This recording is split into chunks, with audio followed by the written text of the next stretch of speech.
Hello প্রিয় student, আশা করছি তোমরা সকলেই ভালো আছো এবং সুস্থ আছো। আজ আমি যেটা তোমাদের পড়াবো সেটা হচ্ছে সমাস। সমাস শিখতে নাকি লাগে 6 মাস, কিন্তু আমি তোমাদের কথা দিলাম এই ভিডিওটা দেখার পর তোমাদের মাত্র 10 মিনিটের মধ্যেই তোমরা শিখে যাবে কিভাবে তোমরা সমাস করবে। তার জন্য আমি খুব ভালোভাবে একটা খাতার মধ্যে সমাসের কিছু সহজ টেকনিক লিখে নিয়েছি, যেটা কিন্তু তোমাদের সাথে শেয়ার করব, আর যেটি শেয়ার করলে কিন্তু তোমরা অনেক উপকৃত হবে। এর আগে আমি অনেকবার অনেক গ্রামার কিন্তু আমার চ্যানেলে আপলোড করেছি, সেই সব ভিডিওগুলো না দেখে থাকলে অবশ্যই চেক করে নেবে আমার চ্যানেলে গিয়ে। আর নতুন কোনো যদি আমার বন্ধু হয়ে থাকো তো অবশ্যই কিন্তু চ্যানেলটিকে সাবস্ক্রাইব করে দেবে। তো চলো শুরু করি। সমাস একটা দেখো আমি লিখে দিয়েছি, নীল অম্বর চার তিনি নীলাম্বর। নীল অম্বর চার, তিনি কে? নীলাম্বর। এবারে সমাস করতে গেলে প্রথমেই তো সমাসে ঢুকে গেলে চলবে না, প্রথমে আমাদের কিছু জানতে হবে। কি জানতে হবে বলো তো?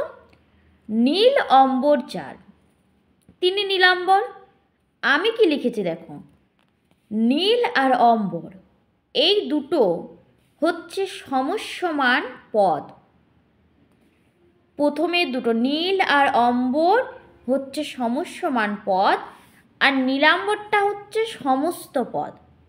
সমস্ত পদটাই হচ্ছে নীলাম্বর। এই নীলাম্বরটা হচ্ছে পদ, এটা হচ্ছে পদ। আর তোমাদের সমাস তাহলে কোনটি? সমাস হচ্ছে নীল অম্বর চার, এ পুরোটি হচ্ছে সমাস। আশা করছি তোমরা এটুকু বুঝলে।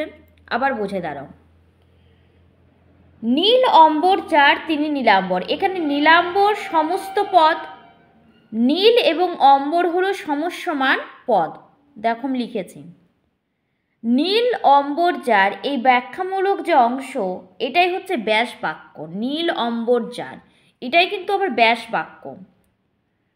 সমস্যমান পদগুলি আলাদা অবস্থায় কিন্তু থাকে, আলাদা অবস্থায় কিন্তু সমস্যমান পদগুলি থাকে। নীল আর অম্বরটা হচ্ছে সমস্যমান পদ, নীলাম্বরটা হচ্ছে সমস্ত পদ। আর নীল অম্বর যার এই তিনটি মিলে হচ্ছে সমাস। চলো করতে করতে বুঝতে পারবো, তাছাড়া তোমরা এখন কিছু বুঝতে পারবে না। এবারে আমরা জানবো সমাস। সমাস শব্দের অর্থ কি বলো তো? সংক্ষেপ। সংক্ষেপে আমরা ছোট্ট করে কিছু একটি বলি না, অনেক বড় বাক্যকে যখন ছোট করে কিছু একটা বলি তখন, যেমন দশানন, দশ আনন যার, তো দশানন ছোট্ট করে দশাননটা বলছি, বা যখন নীলাম্বরটাই বললাম, এত বড় বাক্যটাকে আমরা এইটুকুর মধ্যে করে দিলাম, এটাই তো সংক্ষেপে হয়ে গেল। তো সমাস শব্দের অর্থ কিন্তু সংক্ষেপ, ছোট করে বলা। এবারে আমরা জানবো সমাসের শ্রেণী বিভাগ। দেখো এখানে আমি 6টি শ্রেণীতে ভাগ করেছি সমাসকে, কিন্তু বইয়ের মধ্যে তোমরা 9টিও পাবে, কিন্তু বেশিরভাগ যেটি ব্যবহৃত হয়ে থাকে সেটি হচ্ছে 6টি শ্রেণী কিন্তু সমাসের ক্ষেত্রে লাগে বা আমরা করে থাকি। সমাসের শ্রেণীবিভাগ প্রথমে লিখেছি দ্বন্দ্ব, তারপরে তৎপুরুষ, কর্মধারয়, বহুব্রীহি, দ্বিগু, অব্যয়ীভাব। এই 6টি সমাস রয়েছে। এই 6টি সমাসের ভেতরে, এই সমাসগুলোর ভেতরেও আবার অনেকগুলো করে ভাগ রয়েছে, তো সবগুলো একটা ভিডিওর মধ্যে জানা তো সম্ভব নয়। তো আমি কিন্তু আজকে তোমাদের যেটা করাবো খুবই সহজ একটা সমাস দ্বন্দ্ব, আর করাবো দ্বিগু। এই দুটি সমাস নিয়ে খুব ডিটেলসে ভালোভাবে আমরা জানবো, কারণ আমি চাই না যে একটা ভিডিও অনেক বড় করে দিই আর সবগুলো একসাথে সব ঘেটে দিই, তোমরা কিচ্ছু বুঝতে পারো না, সেটা কিন্তু আমি কখনোই চাইবো না। আমি চাইবো তোমরা আস্তে আস্তে শেখো, কিন্তু একটু একটু করে শেখো এবং ভালোভাবে শেখো। চলো আমরা দ্বন্দ্ব সমাসটা নিয়ে একটু জেনে নিই। দ্বন্দ্ব, দ্বন্দ্ব মানে তোমরা আবার ঝগড়া ভেবো না, ওই দ্বন্দ্ব নয়। দ্বন্দ্ব শব্দের এখানে অর্থ হচ্ছে যুক্ত। যুক্ত অর্থাৎ কি বলো তো? যুক্ত মানে তোমরা বলবে যুক্ত মানেও জানি না। যুক্ত মানে যোগ করা, দুটো শব্দকে একসাথে যোগ করা, যুক্ত করা। যেমন দেখো আমি করেছি, তাহলে বুঝতে পারবে। একটা এক্সাম্পল দিয়েছি, জন্ম মৃত্যু। জন্ম ও মৃত্যু, জন্মটা পূর্বপদ, মৃত্যুটা পরপদ। জন্ম ও মৃত্যু দুটো জিনিস জন্মেরও কিন্তু গুরুত্ব রয়েছে আর মৃত্যুরও কিন্তু সমান কিন্তু গুরুত্ব রয়েছে। তাহলে জন্ম মৃত্যু এই দুটো পদ যখন একসাথে যুক্ত হচ্ছে তখন কিন্তু দ্বন্দ্ব সমাসে পরিণত হচ্ছে। এই যে সমাসটি যে দুটি সমসমান পদ দিয়ে গঠিত হচ্ছে, সেই সমাসের পদটির উভয়ের মধ্যেই কিন্তু অর্থ গুরুত্বপূর্ণ, দুটোর অর্থই কিন্তু গুরুত্বপূর্ণ। অর্থাৎ জন্ম এবং মৃত্যু উভয়েরই কিন্তু সমান একটা গুরুত্ব আছে তো। এই সমসমান পদগুলি বা সংযোজন অব্যয় দিয়ে যুক্ত হয়েছে। যেমন একটা এক্সাম্পল দিচ্ছি, জল কাদা। জলেরও গুরুত্ব রয়েছে, কাদারও গুরুত্ব রয়েছে। জল কাদা, জল ও কাদা দুটো জিনিস আমরা যোগ করছি। তাহলে যখন জন্ম মৃত্যু দিয়ে দেবে, তোমরা জন্ম মৃত্যু লিখবে এবং পাশে লিখবে কোন সমাস? দ্বন্দ্ব সমাস। আরেকটা এক্সাম্পল যেমন দিয়েছি, দেনা পাওনা। দেনা ও পাওনা, দেনারও গুরুত্ব রয়েছে, পাওনারও একটা গুরুত্ব রয়েছে। দেনা পাওনা, দেনা ও পাওনা, তাহলে এটা কিন্তু দ্বন্দ্ব সমাস, যখন দুটো শব্দকে আমরা যুক্ত করতে হবে।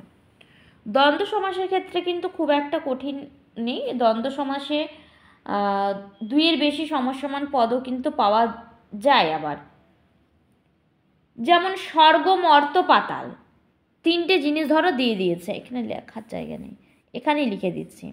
যেমন ধরো এটা যদি দিয়ে দেয়, স্বর্গ, মর্ত আর পাতাল। এবারে এই তিনটে জিনিস, স্বর্গেরও গুরুত্ব রয়েছে, মর্তেরও গুরুত্ব রয়েছে, পাতালেরও গুরুত্ব রয়েছে। এবার আমি কি করব, তখন স্বর্গ লিখব, কমা দেব, মর্ত দেখাচ্ছে না, সরি, মর্ত লিখব, কমা দিব, আর পাতালও লিখব কিন্তু কমা দেব।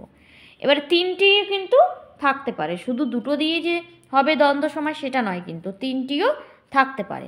তা স্বর্গ, মর্ত, পাতাল লিখে দিলাম, তিনটে, স্বর্গ, মর্ত, পাতাল। এটা কিন্তু আমরা বুঝে নেব তখন দ্বন্দ্ব সমাস, যখন দুটো শব্দকে আমরা একসাথে যুক্ত করব। দ্বন্দ্ব সমাসের ক্ষেত্রে কিন্তু খুব একটা কঠিন নয়, আমি বারবার বলছি। আবার যেমন ভালো মন্দ যদি দিয়ে দেয়, ভালো মন্দ, সাদা কালো, সাদা ও কালো, এরকমই দেবে দ্বন্দ্ব সমাসে। গান বাজনা, গান ও বাজনা। হেসে খেলে, হেসে ও খেলে, এরকম কিন্তু দ্বন্দ্ব সমাসের ক্ষেত্রে এক্সাম্পলগুলো হয়ে থাকে। সমাহার দ্বন্দ্ব রয়েছে, একশেষ দ্বন্দ্ব রয়েছে। এবারে দ্বন্দ্ব সমাসেরও কিন্তু বিভিন্ন ভাগ রয়েছে, যেগুলো কিন্তু এতটা আমি ইম্পর্টেন্ট আজকে দিচ্ছি না। আজকে আমি একটু করে জাস্ট বলে দেব। আমরা দ্বিগু সমাসটা নিয়ে একটু জানবো। সব ক্ষেত্রে দেখবে এক্সাম্পলের ক্ষেত্রে বেশিরভাগ দ্বিগু সমাসটা হয়ে থাকে।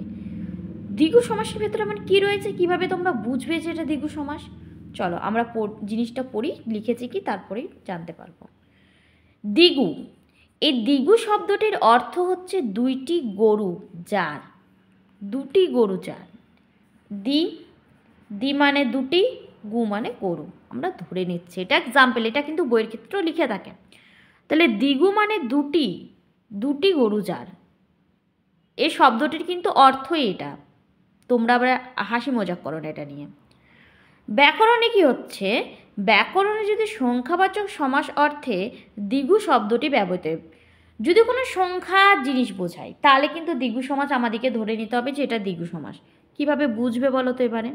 চলো বুঝিয়ে দিচ্ছি। ত্রিফলা, কি লিখেছে একটা এক্সাম্পল আমি লিখেছি, ধরো এটা তোমাদের এক্সামে দিয়ে দিয়েছে ত্রিফলা, কোন সমাস লিখতে হবে। তোমরা ত্রি মানে তো জানো, ত্রি মানে কি লিখেছি আমি? তিন। ফলা মানে ফলের সমাহার, তিন ফলের সমাহার কথাটা হচ্ছে। ত্রি মানে তিন। আবার দেখো একটা এক্সাম্পল লিখেছে চৌদিক, চৌ মানে তো চারটি দিক। তাহলে এখানে একটা সংখ্যার ব্যাপারটা আসছে কিনা বলো, ভাবো তারপর আমাকে বলো। সংখ্যার একটা ব্যাপার আসছে তো। তাহলে যখনই সংখ্যাবাচক কোনো অর্থ বোঝাবে তখন সেখানে কিন্তু হয়ে যায় দ্বিগু সমাস। তোমরা আশা করছি এইটুকু একটু বুঝতে পারলে। আবার তোমাদেরকে আরও ডিটেলসে ভালোভাবে বোঝাচ্ছি, আরও ভালোভাবে তাহলে বুঝবে। দেখো দ্বিগু সমাসের কিন্তু ভাগ রয়েছে, 2 মিনিট। দ্বিগু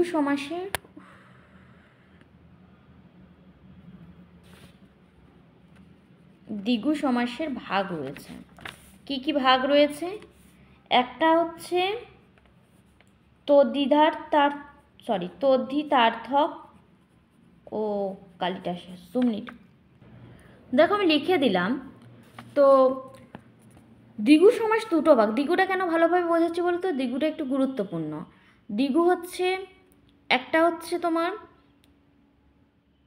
তদ্ধিতার্থক দ্বিগু, একটা হচ্ছে সমাহার দ্বিগু। আমাদেরকে কিন্তু দুটোই জানতে হবে। আমরা জানবো প্রথমে তদ্ধিতার্থক দ্বিগুটাকে। কি এটা? এটা হচ্ছে তোমার যে সমাসের সাহায্যে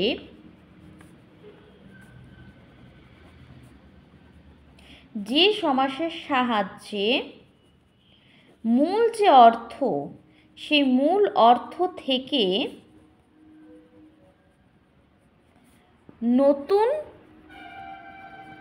অর্থ কি হয় বলো তো, নির্মাণ হয়, মানে নির্মাণ করা হয়। কি লিখলাম দেখো, যে সমাসের সাহায্যে মূল অর্থ থেকে নতুন একটা অর্থ নির্মাণ করা, অর্থাৎ তৈরি করা হচ্ছে নতুন একটা অর্থ। এক্সাম্পল একটা দিই তাহলে বুঝে যাবে। যেমন ধরো আমি লিখছি 1 কড়ি। 1 কড়ি, এখানে আমি যদি লিখি, এখানে হবে 1 কড়ির বিনিময়ে কেনা,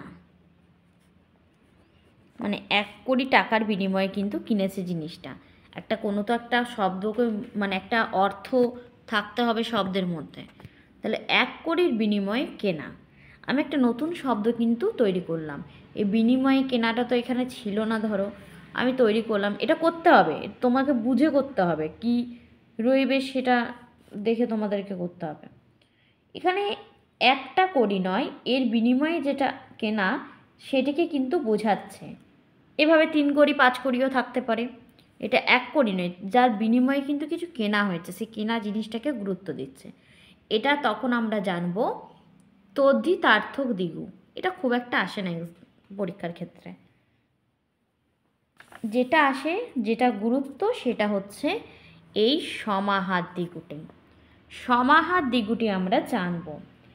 সমাহার দ্বিগু হচ্ছে যে দ্বিগু সমাসের মাধ্যমে একাধিক বস্তু বিষয়ের সমাহার বা সমষ্টিকে বোঝায়।